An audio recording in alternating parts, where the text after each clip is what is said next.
দ্বিতীয় দিন আমরা ভোর ভোর বেরিয়ে পড়েছিলাম উড়িষ্যার কিছু সাইট সিইং করতে। আমাদের কালকের অর্থাৎ দীঘায় প্রথম দিনের ভিডিওটি যারা দেখেননি তাদের জন্য ভিডিওর লিঙ্ক আই বাটন এবং ডেসক্রিপশানে দিয়ে দিলাম। এখানে জানিয়ে রাখি, আমাদের আজকের এই দ্বিতীয় দিনের দীঘা সাইট সিইং আমরা দুটো পার্টে আপনাদের দেখাবো। এই ভিডিওতে আপনাদের দেখাবো উড়িষ্যার অন্তর্গত দুটি সুপ্রাচীন শিব মন্দির এবং দেখাবো বিচিত্রপুর। সকাল 7টায় আমাদের হোটেল রানীকুটির সামনে থেকেই টোটো ধরে বেরিয়ে পড়লাম উড়িষ্যার উদ্দেশ্যে। এখানে বলে রাখি, আমরা যে জায়গাগুলি ঘুরেছিলাম সেই সব জায়গাগুলি একসাথে ঘুরতে টোটো ভাড়া পড়ে 1200 থেকে 1400 টাকা মতো।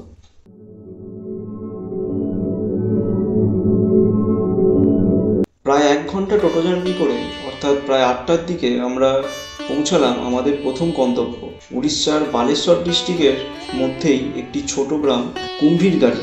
সেই কুম্ভীরগাড়ি গ্রামেতে অবস্থিত এক অসাধারণ শিবলিঙ্গ, যার নাম ভূষণ্ডেশ্বর। বর্তমানে জায়গাটি ভেঙে পাথরের নতুন মন্দির নির্মাণের কাজ শুরু হয়েছে, কারণ ফণিতে এই মন্দিরের অনেক ক্ষয়ক্ষতি হয়ে গেছিল। এই শিবলিঙ্গটিকে দেখে আপনা থেকেই আপনাদের হাত জড়ো হয়ে আসবে প্রণামের ভঙ্গিতে, এটা আমার গ্যারেন্টি। উচ্চতায় 12 ফুট এবং প্রস্থে 14 ফুট এই শিবলিঙ্গ কালো গ্র্যানাইট পাথর দ্বারা নির্মিত এবং ডান দিকে সামান্য হেলানো। লিঙ্গটির নিচের দিকটি অষ্টভুজাকার। স্থানীয়দের মতে এই শিবলিঙ্গ 12 ফুট মাটির উপরে এবং মাটির নিচেও 12 ফুট অবধি এর বিস্তার। আগে জল ঢালার জন্য একটি সিঁড়ি ছিল, যা ফণি ঝড়েতে ভেঙে যায়। স্থানীয় লোক এবং মন্দিরের বর্তমান প্রধান পুরোহিতের মুখে শুনলাম এই শিবলিঙ্গর পিছনের পুরাণ কাহিনী, যা অনেকটা জ্যোতির্লিঙ্গ বৈদ্যনাথ ধামের সাথে মিলে যায়। কিন্তু অবিশ্বাস করার কোনো অবকাশই নেই। কেন এমন বলছি সেটা জানাচ্ছি আপনাদের একটু পরে। আগে শুনে নিন পুরাণ কথাটি। ত্রেতা যুগে লঙ্কেশ্বর দশানন রাবণের শিবভক্তিতে মুগ্ধ হয়ে মহাদেব রাবণকে শক্তিলিঙ্গ হিসাবে এই শিবলিঙ্গটি প্রদান করেন এবং বলেন, যেখানে এই লিঙ্গটিকে মাটিতে বসানো হবে সেখানেই এটি চিরকালের জন্য স্থাপিত হয়ে যাবে। সেখান থেকে এই লিঙ্গটিকে আর তোলা বা সরানো সম্ভব হবে না। কথা মতো রাবণ এই লিঙ্গ নিয়ে পুষ্পক বিমানে তুলতে যাচ্ছিলেন। এমন সময় বাকি দেবতারা ঠিক করলেন কিছুতেই রাবণকে এই লিঙ্গ নিয়ে লঙ্কাতে যেতে দেওয়া যাবে না। তাই রাবণকে পুষ্পক বিমানে ওঠার আগেই তার শক্তি নিয়ে ঠাট্টা করতে লাগলেন দেবতাগণ এবং রাবণকে রাগানোর চেষ্টা করলেন।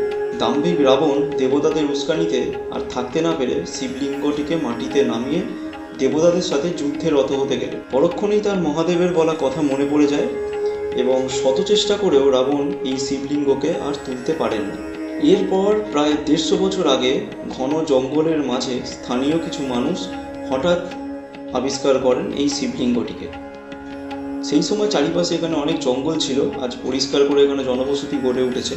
তারপর থেকেই পুজো হয়ে আসছে এই মন্দিরটিতে।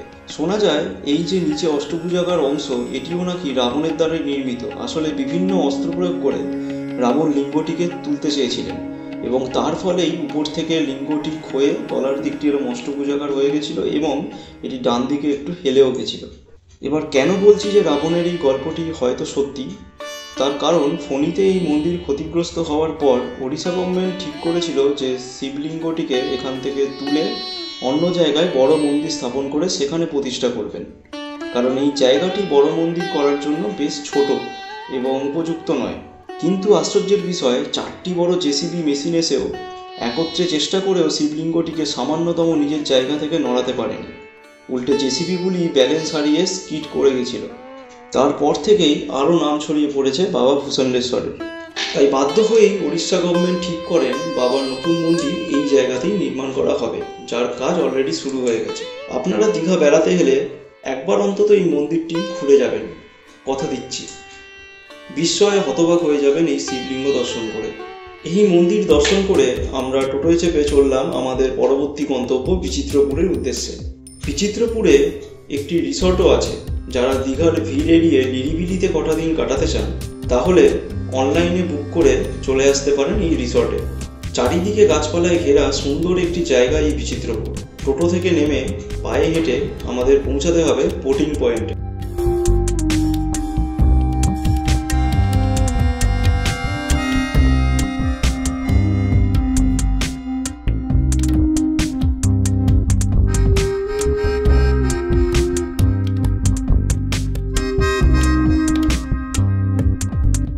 এখানে জানিয়ে রাখি, শুধুমাত্র জোয়ারের সময় এই সামনের নদীটিতে জল আসে এবং তখনই একমাত্র বোটিং চালু হয়। ভাটার সময় বোটিং আবার বন্ধ হয়ে যায়। তাই আপনারা বোটিং করতে চাইলে জোয়ারের সময় দেখে তবেই আসবেন। এই নদীটি যেটি আপনারা দেখছেন, এটি সুবর্ণরেখা নদীরই একটি অংশ, যাতে বোটিংটি করানো হয়।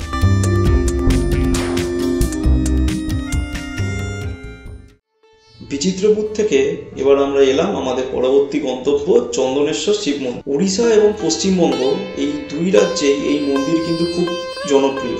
প্রধান গেট দিয়ে ঢুকেই সামনে চন্দনেশ্বর মন্দির।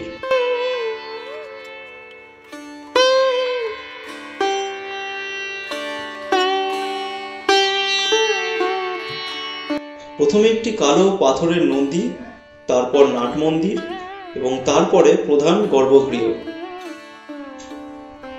এই মন্দিরটি কলিঙ্গ স্থাপত্য দ্বারা নির্মিত। এখানে যে লিঙ্গটি আছে এটি স্বয়ংভূ, অর্থাৎ নিজে থেকেই এর আবির্ভাব ঘটেছিল। দক্ষযজ্ঞের পরে মাতা সতীর দেহ নিয়ে তাণ্ডব নৃত্য শুরু করেন মহাদেব এবং সেই সময় শ্রী নারায়ণ সুদর্শন চক্র দিয়ে মাতা সতীর দেহকে খণ্ডন করেন। এই গল্প আমরা সকলেই জানি। এরপর সুদর্শন চক্রের গায়ে লেগে থাকা মেদ এবং রক্তমাংস ধোয়া হয় সমুদ্রের জলে।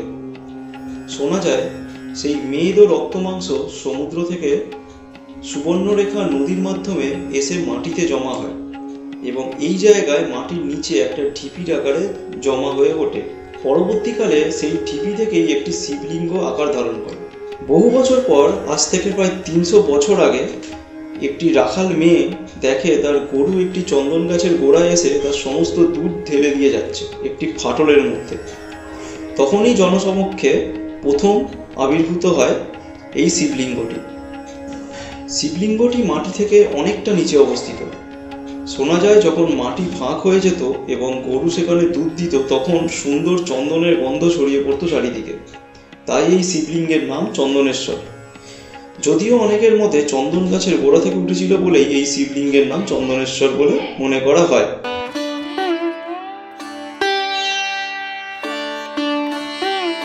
চন্দনেশ্বর শিবলিঙ্গের প্রধান মন্দির ছাড়াও ওই মন্দির চত্বরের ভিতরে আরো অনেকগুলি ছোট ছোট মন্দির আপনাদের চোখে পড়বে। একটি জগন্নাথ দেবের মন্দির,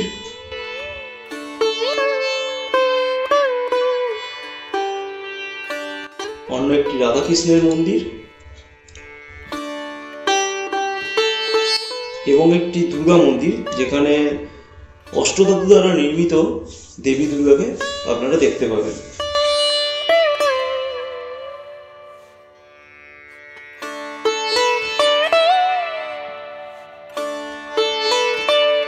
মন্দির চত্বরে আরেকটি বড় পুকুরও আছে। এই পুকুরের জলকে খুব পবিত্র বলে মনে করা হয় এবং ভক্তরা এসে এই পুকুরের জলে স্নান করে বাবার মন্দিরে পুজো দিতে যান এবং বাবার মাথায় ঢালার জন্য জলও এই পুকুর থেকেই তোলা হয় এবং মন্দিরের পুজো কার্যে ব্যবহৃত সমস্ত জলও এই পুকুরের থেকেই সংগ্রহ করা হয়। আজকের ভিডিও এখানেই শেষ করলাম বন্ধুরা। আমাদের পরবর্তী ভিডিওতে আমরা দেখাবো তালসারি, সুবর্ণরেখা নদীর মোহনা, লাল কাঁকড়া, এছাড়াও একটি জগন্নাথ মন্দির, Udaypur sea beach, Oceania sea beach ও কাজু বাগান। ভিডিওটি ভালো লাগলে অবশ্যই একটি লাইক ও শেয়ার করে দেবেন। আমাদের চ্যানেলে নতুন হলে সাবস্ক্রাইব করতে ভুলবেন না। দীপ ভয়েজার।